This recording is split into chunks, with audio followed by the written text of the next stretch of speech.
Hello, YouTube. Today we have a scary story from Ireland.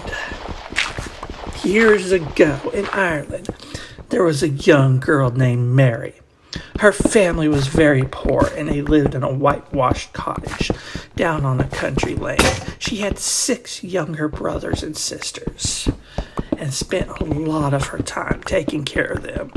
Her father worked as a gravedigger in a local cemetery next to the Catholic Church. It was the only job he could get because he had been born with a bad leg. One day when her father came home, he sat down and sighed. He was extremely tired after working all day. "I can't believe it," he said. "I left my black horn walking stick back at the graveyard. If I don't go back for it, someone will steal it. It was the last thing my poor departed father gave me before he died. I can barely walk without it." Mary was always a helpful little girl, and she knew how tired her father was. She fetched her shawl and said, "I'll go get it for you, Daddy." She ran out the door before anyone could stop her. At the time, many people in Ireland were superstitious, and nobody dared to go into the cemetery after dark. By the time Mary reached the gates of the graveyard, the moon was out and the wind was whistling through the trees. She carefully walked around the graves, making sure she didn't step on any of them, because that would be mean and also bad luck for her. She spotted a blackthorn walking stick lying against an old oak tree and ran over to pick it up.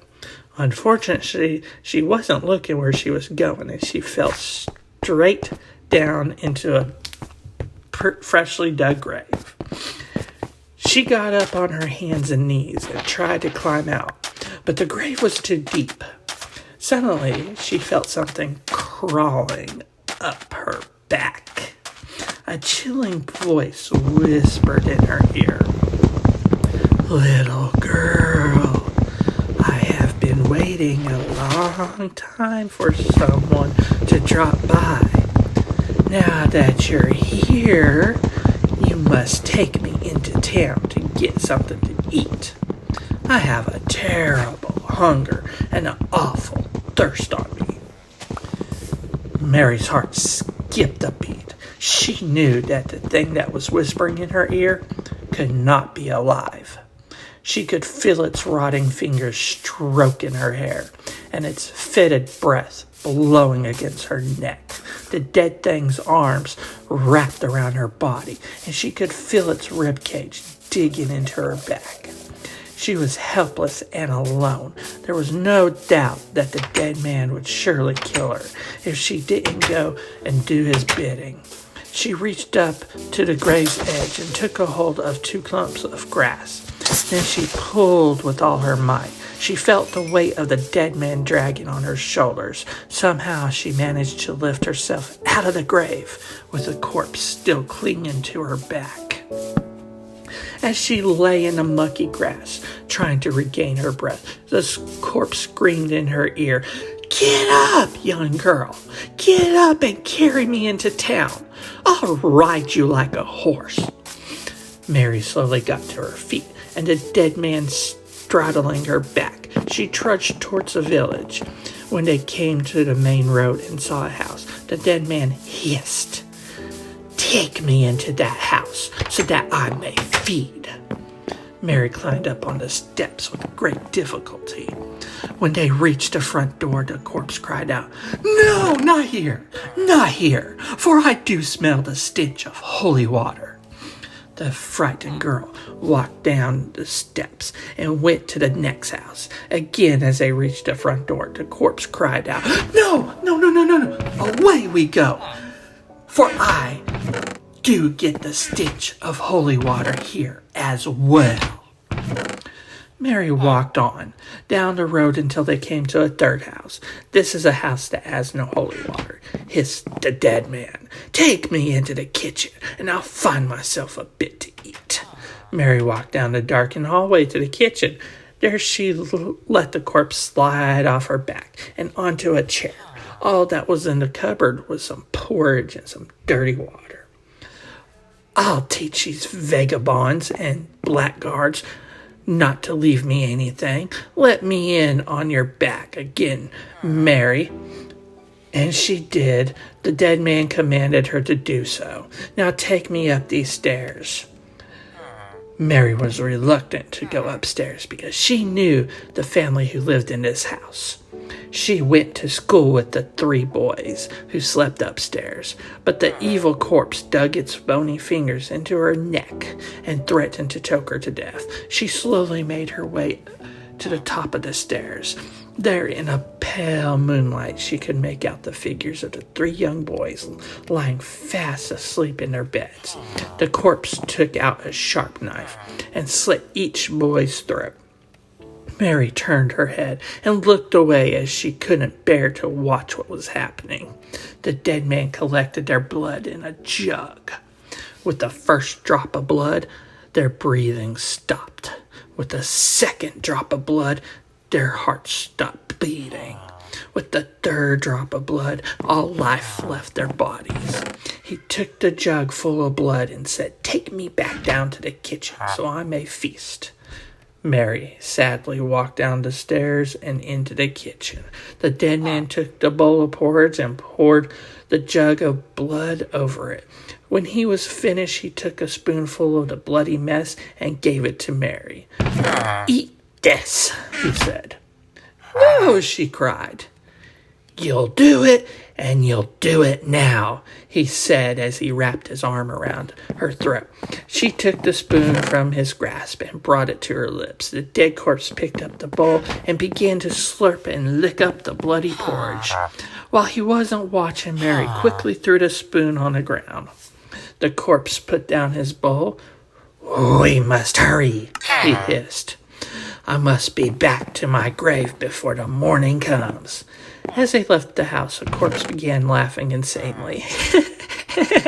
"You know, there was a way that those boys could have lived," he cackled. "You see, if they were to drink their own blood, they could come back to life. But all the blood is gone now, and there is no way." On and on the night they went. The creature whispered in her ear, telling of evil stories and disgusting things that no one wants to hear and nobody would ever repeat. The moon was going down and the sun began to rise. They were close to the cemetery when Mary heard a rooster crowing. "What is that God-forsaken noise?" screamed the dead man. Mary knew exactly what it was. It was a rooster, and that morning was fast approaching, but she said, "It sounds like the bleating of a sheep, or maybe a moo of a cow." Quickly shouted the corpse, "Get me to the cemetery, for I feel myself weakening." Mary saw the oak tree. She saw the open grave. She walked slowly towards it. Just then the sky broke open. The first beam of morning drew across the sky and into the graveyard. The rooster crowed 3 times. The corpse let go of her shoulders and slid down into the grave. Mary was free of its deathly grip. She grabbed her father's walking stick and hurried home. When she got to her house, everyone was asleep. She threw herself into the bed and fell into a dead sleep. A few hours later, her mother ran into her room and cried, "Mary, Mary, wake up. Something terrible has happened in town. 3 boys were murdered last night."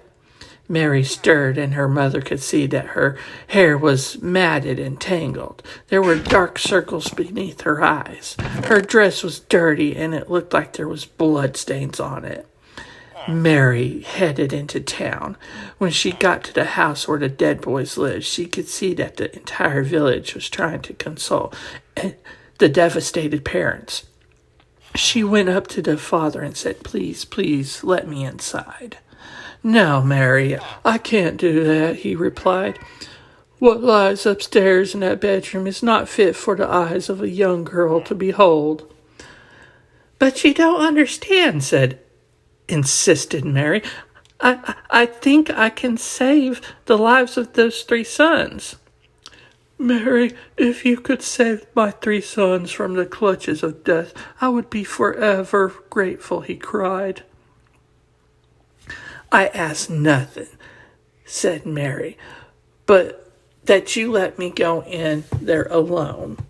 The father cleared the house, and Mary entered. She walked down the darkened hallway to the kitchen. She grabbed a spoonful of blood and porridge from the floor and went upstairs. She saw the lifeless forms of the 3 boys lying in bed. She gently went over and put the spoon to their lips. With the first drop of blood, the boys began to breathe.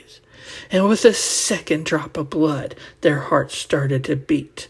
And with the third drop of blood, all life came back into their bodies.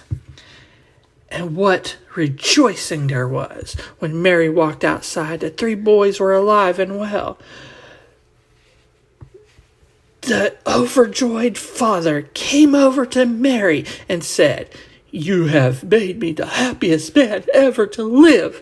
You gave me my boys back from the dead, safe and sound. What can I ever do to repay you?" "Well," said Mary, "there's only one thing I ask of you. Always be sure to keep some holy water at your front door." And that is it.